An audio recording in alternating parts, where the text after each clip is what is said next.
High বন্ধুরা, আমি শিফাস থেকে বিথি একটা নতুন নাইটির আপডেট দিতে এলাম।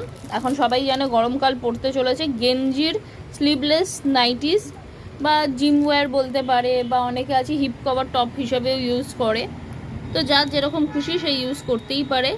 এটাও আছে হাঁটু অবধি রয়েছে, স্লিভলেস। ব্যাকটা এরকম প্লেন যাবে, ফ্রন্টে প্রিন্ট রয়েছে। আসো কালারগুলো দেখিয়ে দিই।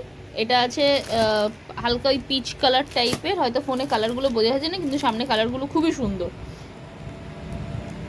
এটা সি গ্রিন টাইপের, স্কাই, এটা পিঙ্ক, এটা ল্যাভেন্ডার, এটা গ্রিন। অনেকে ভাবছে দুটো হয়তো একই গ্রিন, কিন্তু না, এটা অনেকটা আলাদা। 6টা কালার হবে, সেম প্রিন্টে 6টা কালার, ডিফারেন্ট কালার্সের। যার যেটা পছন্দ হচ্ছে স্ক্রিনশট করে বুকিং করতে পারো। দাম জানার জন্য জাস্ট হোয়াটসঅ্যাপে একটা পিন করো, তাহলেই হবে। থ্যাংক ইউ সবাইকে ভিডিওটা দেখার জন্য।